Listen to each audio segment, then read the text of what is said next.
How do, peeps? Welcome to another fun-filled episode of Talking Paranormal with the Old Man.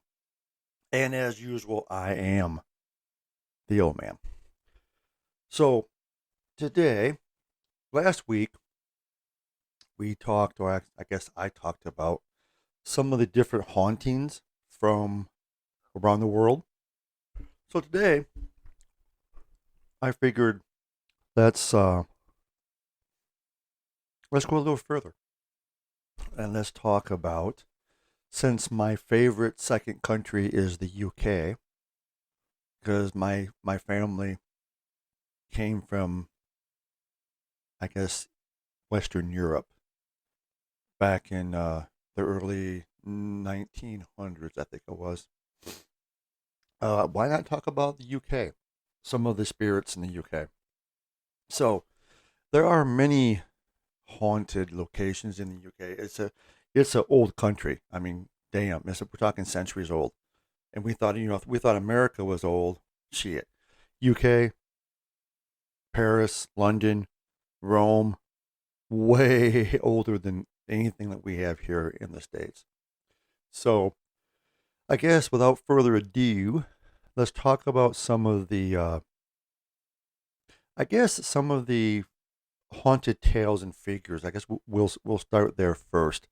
Then we'll go to some of the cities, and then we'll finish it off by the top haunted locations. Now, of course, this is not a definitive, you know, list. This isn't by any means everything that's haunted in the UK, and might revisit this for Halloween. I mean, this sounds like an interesting Halloween podcast talking about stuff like this.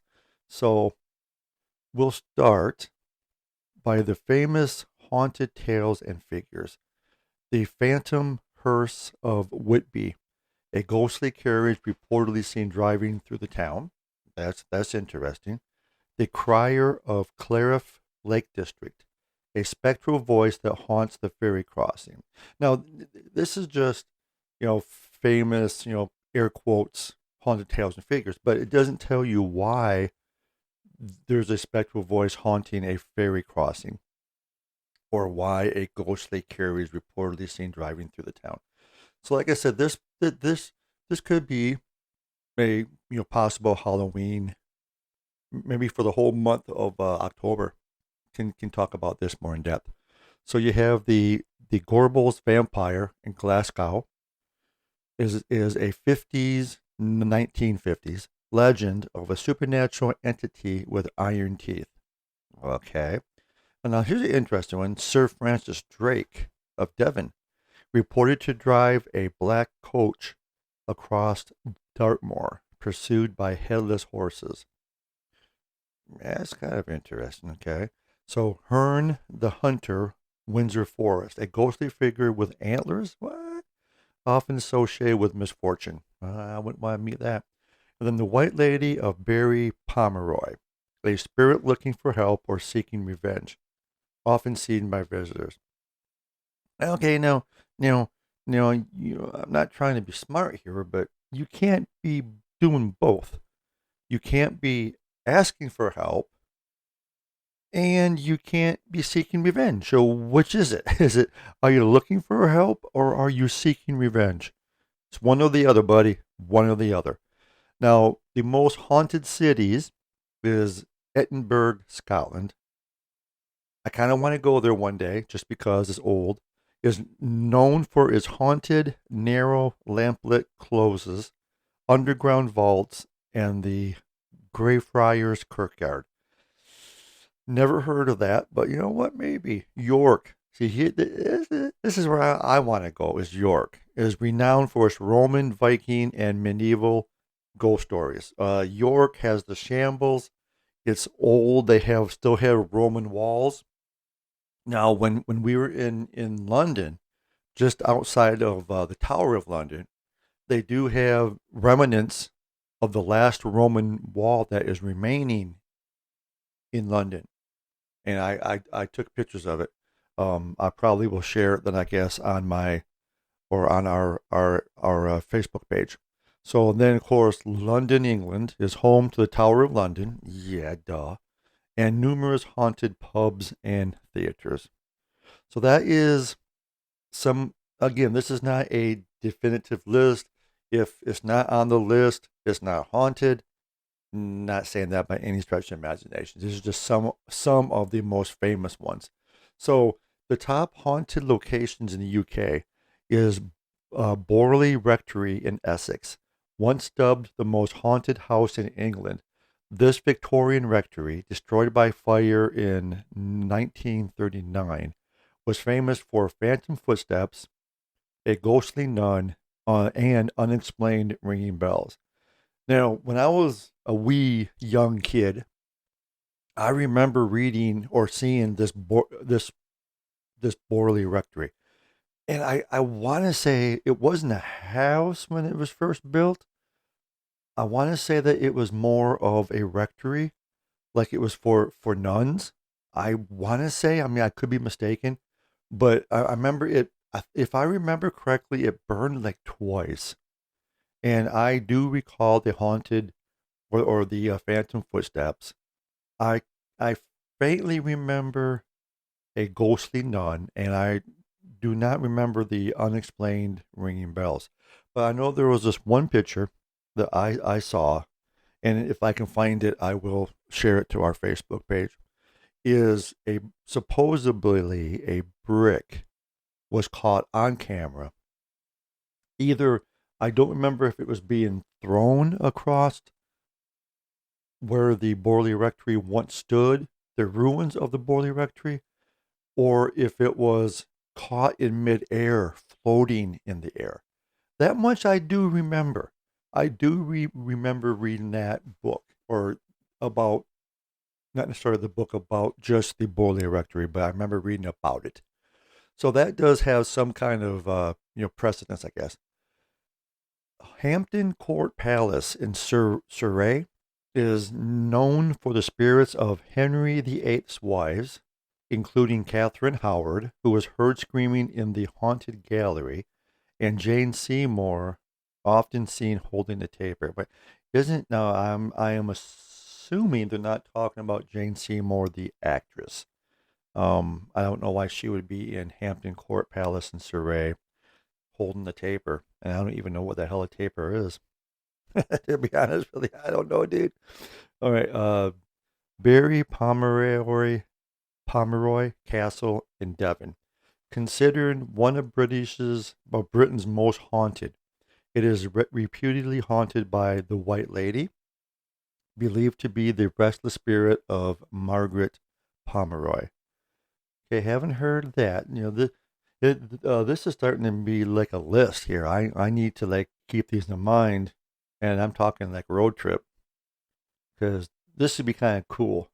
Like I said, I my plan is to retire at the end of this year. Um, might be a new job for me here. Going to haunted. I plan on doing that here in the U.S. To be honest with you, my idea is to visit the haunted hotels and like that the movie Room 1408. Do the same thing. Write about my experiences in these supposedly haunted hotels. But again, just because it's haunted does not mean that you're going to get anything. Yeah, it's just if you do, it's to me personally, it's luck. If you go into a haunted location and you get something, it's luck. Like what happened with us in Tombstone at Boot Hill Graveyard. That was luck. We were not expecting to get nothing, and we got something. So even though it's nice to make a list and go to these places, there's no guarantees that you'll actually find anything paranormal. So don't get your hopes up.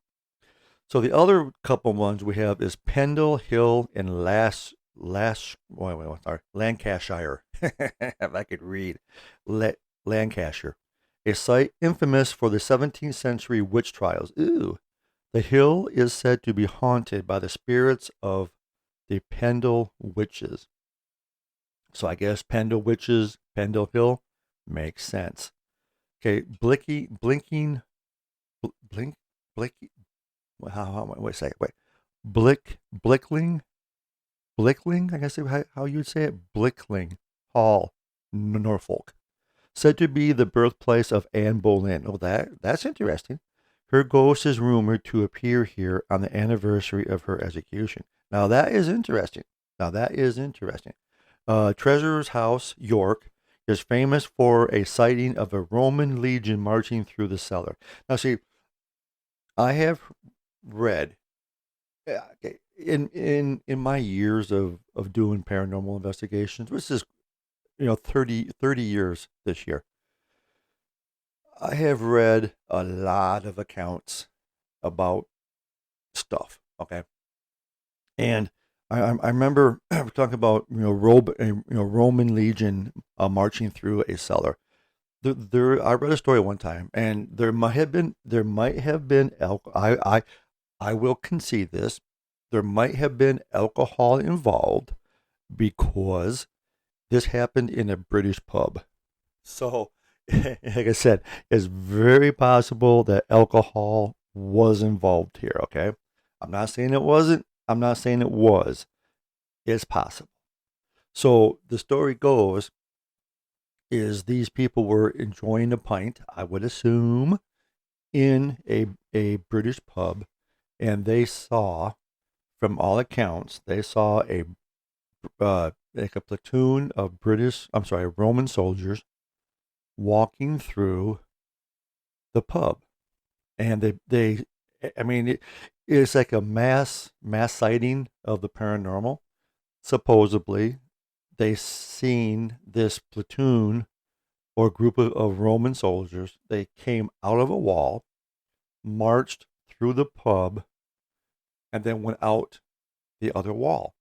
Now, I'm sure you're saying, "Dude, how could that happen?" Well, it's because it's very possible because when they were alive, I assume that pub was not there. So if that pub was not there when they were alive, it's not there after they have died. That's just the way it is. Well, how do you know that? I don't for a fact. It's just common accepted fact, I guess, that's what happens. Is if the spirits are alive, and that it doesn't even have to be in a British pub. How many stories have you read or have movies? Well, movies you can't really that's made up shit. That's Hollywood. So let's say that you have purchased a house and you see this old lady. She comes out from a wall, or she'll appear in your living room, and she'll walk through the living room and disappear into a wall. Okay, you're like, well, how the hell could that be? Well, it's just very easily explained. That wall was not there when she was alive. So to her, it wasn't there because when she was alive, that wall wasn't there. Maybe they remodeled.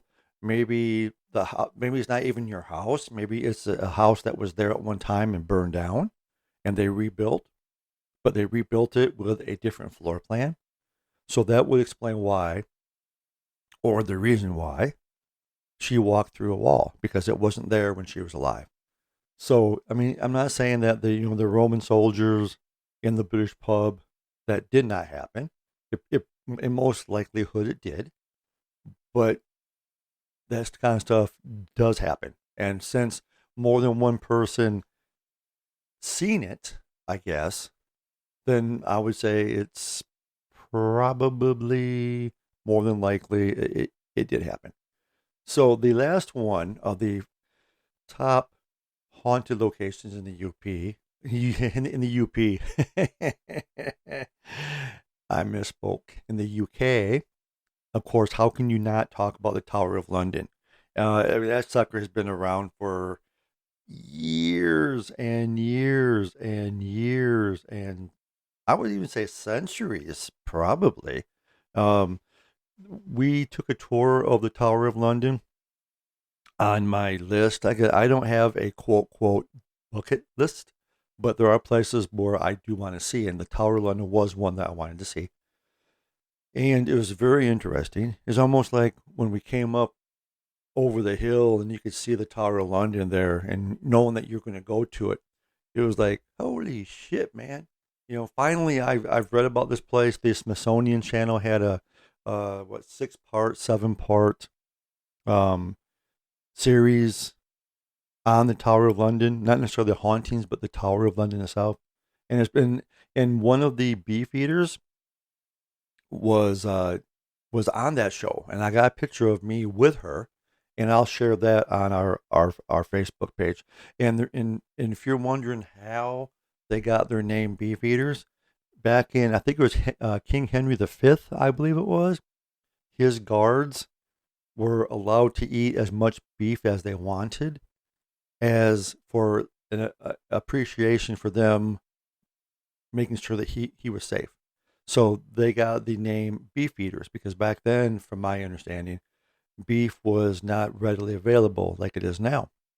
So they were called beef eaters, and that name has stuck today, beef eaters. So I'll post a picture of me with one of the beef eaters that was in the Smithsonian Channel's series on the Tower of London. Now, it's supposedly haunted by numerous historical figures. Most notably is Anne Boleyn, who was executed there in 1536. Yeah, think about that for a second. Okay, we're in 2026. That's almost what? Almost 500 years. In 10 years, it will be 500 years. So it's like, what, 490 years ago that she was executed. She was hung. No, I'm sorry. No, I'm sorry. She was not hung. She got her head chopped off. She got her head chopped off. And supposedly her ghost has been seen carrying her head under her arms or under her arm. I mean, that's kind of cool by itself. Can you imagine being a visitor? And we didn't see nothing, unfortunately. But can you imagine being a tourist in the Tower of London and seeing Anne Boleyn carrying her head? And some people even say that her head, like her lips on her head, is uh is moving like she's still talking, but her head's not attached to her body. I don't know. That sounds like someone had too many pints. But yeah, it's like, okay, cool, whatever. Um, Now they have they have forgotten a few. How can you not, or how can you talk about the famous hauntings in the UK and not talk about the Brown Lady of Raynham Hall? You just can't. That's what got my interest when I was in middle school. I don't remember what grade it was.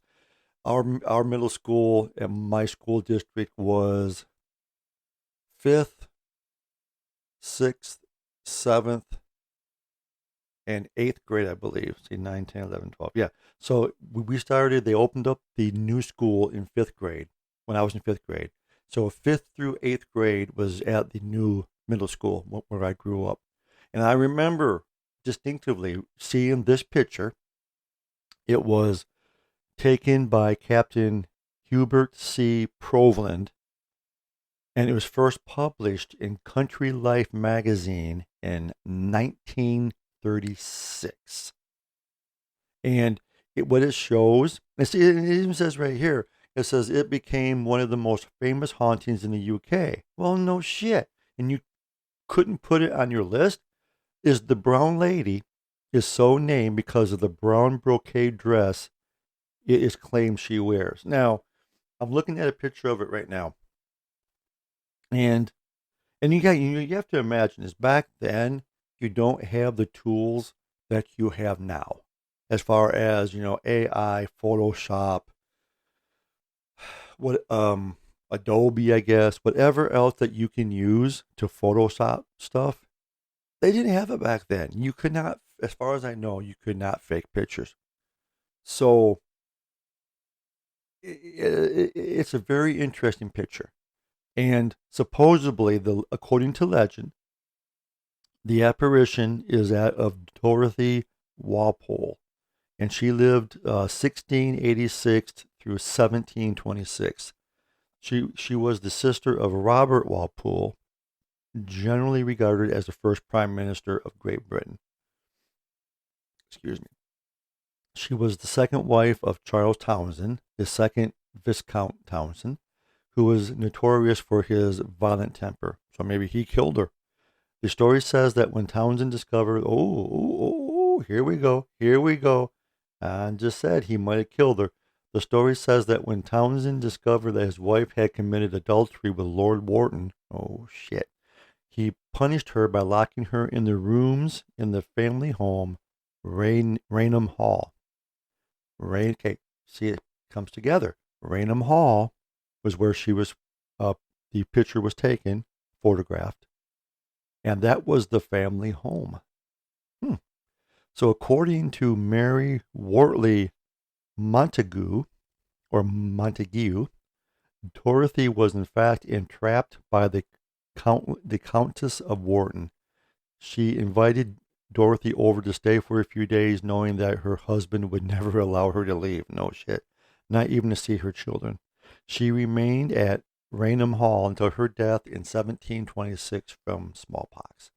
So yeah, so this is, like I said, this is one of this is, I guess, the picture that I remember growing up. And I mean, it's pretty cool. Like I said, I'll post a picture of this on our Facebook page.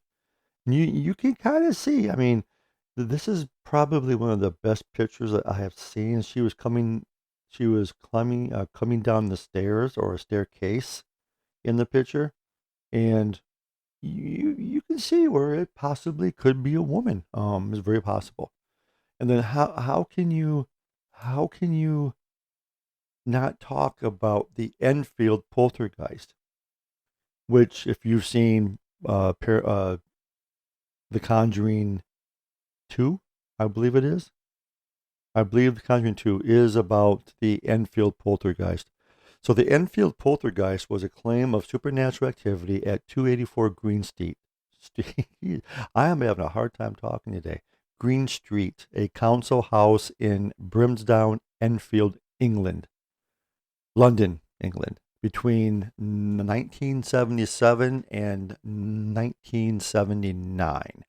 The alleged poltergeist activity was centered around sisters Janet, aged 11, and Margaret Hodson, aged 13.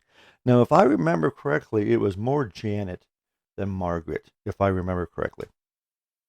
It was covered by the Society of Psychical Research, Maurice Gross, and there's actually a movie that was made about this. It was I want to say it was in the late 70s, maybe early 80s. Okay, now no, okay, so here's where I'm interested, because just not to get into it too much, because it, yeah, but it says that in August of 1977, single mother Penelope Hodson. Now, in the movie, it was Peggy Hodson. Now, I know that you can get, like, Liz out of Elizabeth. You can get, Chaz out of Charles. You can get Chuck out of Charles. But I don't know if you can get Peggy out of Penelope. I don't know if that's possible. But anyways, she reported to the Metropolitan Police to her rented home on 284 Green Street in Enfield, London, saying that she had witnessed furniture moving and that two of her four children, she had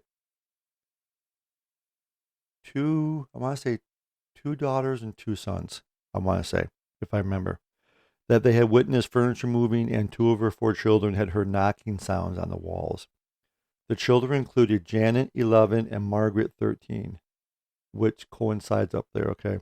A police constable reported witnessing a chair wobble and slide, but could not determine the cause of the movement. Later, claims included disembodied voices, loud noises, thrown toys, overturned chairs, and children levitating. Now, from my understanding, it was only Janet that levitated. It was more centered on her.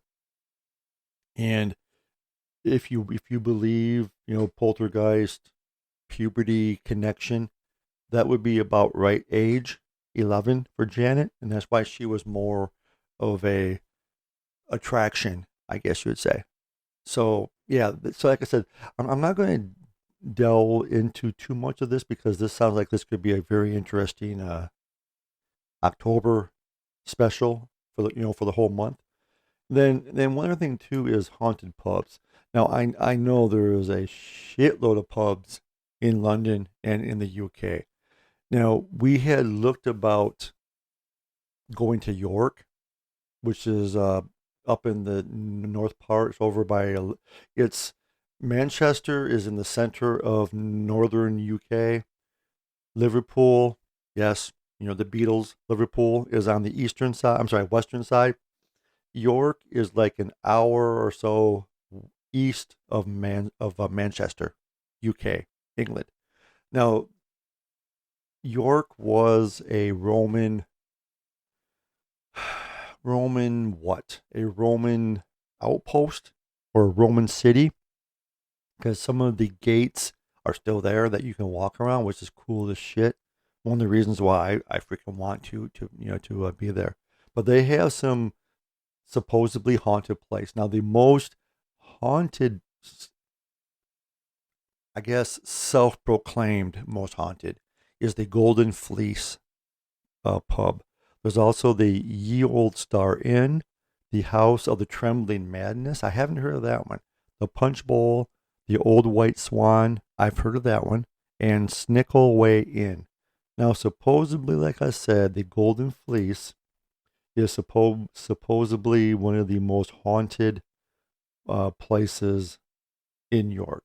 Now, what's cool about it, from my understanding, is I think it's the Golden Fleece. Is upstairs they have like a hotel. Wouldn't that be kind of like freaking cool to go to the Golden Fleece in York and stay there? I would do it in a heartbeat, dude. I would do it in a freaking heartbeat. I'm looking at it right now. So I don't see anything here about ghosts, but I know that it is haunted, supposedly.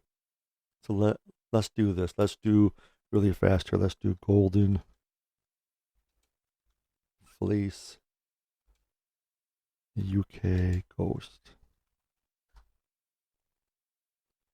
All right, here we go. Okay, so supposedly, okay, and this will be the last one that I touch on today. So the Golden Fleece in York, England, dating back to 1503, is widely considered one of the UK, and not only in York but in the UP. Why do I want to say UP for? UK most haunted pubs with over 15 reported spirits. Key apparitions include Lady Alice Peckett, a Canadian airman who fell from a window. I did hear about him. One-Eyed Jack, I heard about him. A young boy trampled by horses, I have heard about him. And Roman soldiers in the cellar. So Lady Alice Peckett was wife of former Lord Mayor. She is frequently seen walking the corridors and moving furniture. Okay, frequently. Okay. The Canadian airman Jeff Monroe, who died during World War II, is seen in uniform on the third floor. That would be cool as shit. One-Eyed Jack is a figure in red coat, often seen in the bottom bar. I have read about that. Victorian boy, he's trampled by horses. His spirit is spotted in the top bar. I don't know bottom or top. I don't know. Is the bottom in the basement? I don't know. Other phenomena is ghost reporter cold spots. Well, that could be drafts. Slamming doors, yeah, footsteps, could be other people, and a ghostly dog. Roof, roof. So yeah, so that to me is cool. That is the Golden Fleece. Now let's look at one more here real fast. Let's look at. Let me go back to Google here. Let's do the Old White Swan. I have heard about that one too. Okay, let me find the website here real fast. Let me find the website. Reject all cookies. I don't need no freaking cookies. Oh, yes. Yes, I do remember this one now. Okay, but I don't need to do. Let's do white white swan ghost. And I I don't understand why my microphone seems to work better on one side.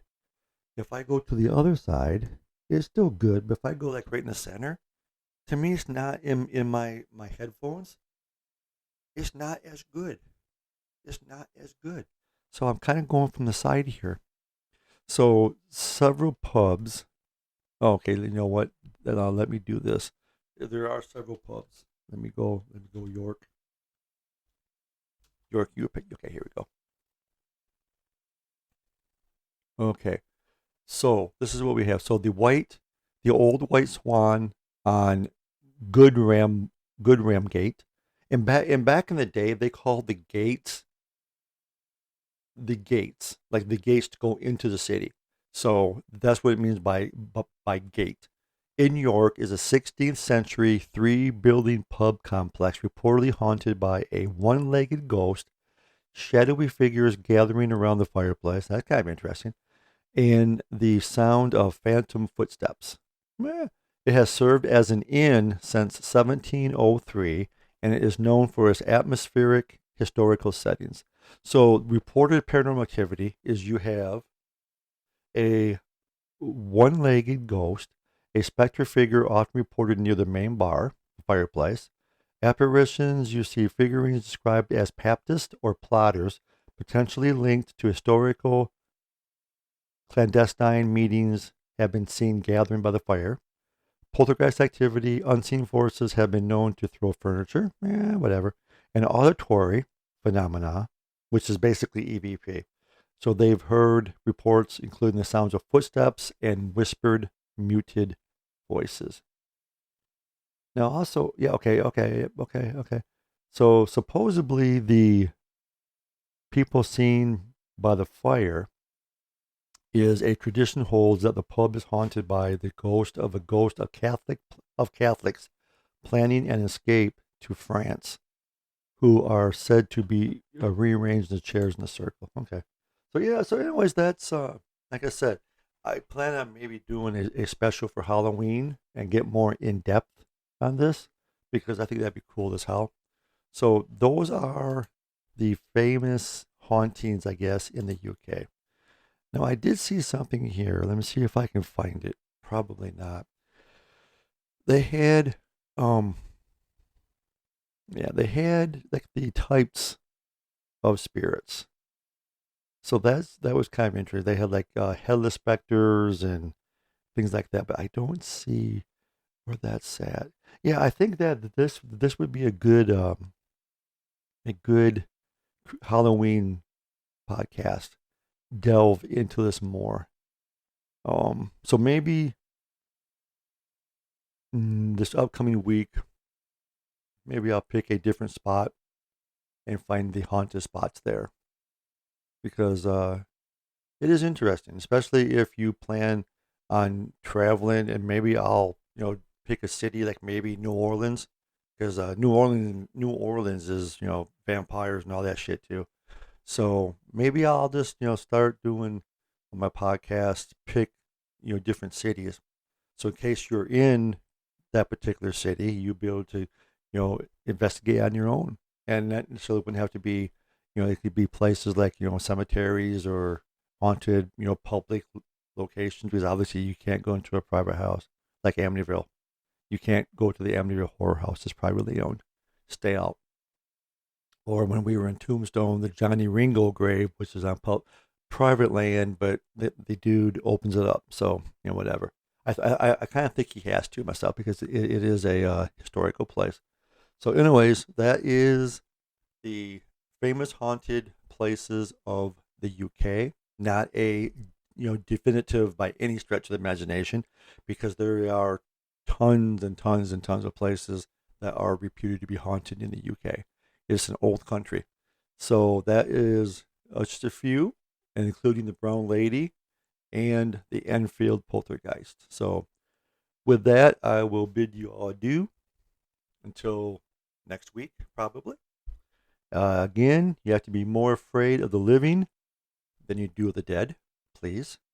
And unless you want to stay away from the light, unless you are a rebel and you want to see that light, by all means, see that light. Otherwise, please stay away from the light. Okay, guys, until we meet again, bye-bye. I'm sorry, but the person you called has a voicemail box that has not been set up yet. Goodbye.